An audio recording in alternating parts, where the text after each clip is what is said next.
నమస్తే, నేను మీ Chandu. Welcome to rainbow media Telugu channel.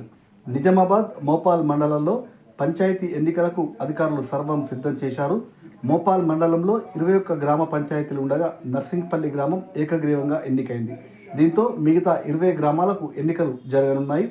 Nizamabad మండలంలో 19 గ్రామాలకు గాను పాల్ల, కేశాపూర్, లింగితండ, ధర్మారం తండ పంచాయతీలు ఏకగ్రీవంగా ఎన్నికయ్యాయి. మిగతా 15 గ్రామాలకు ఎన్నికలు జరగనున్నాయి.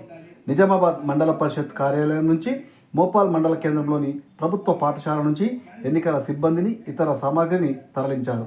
రేపు ఆదివారం ఉదయం 7 గంటల నుంచి మధ్యాహ్నం 1 గంట వరకు ఓటింగ్ జరగనుంది. మధ్యాహ్నం 2 గంటల తర్వాత ఓట్ల లెక్కింపును చేపట్టనున్నారు.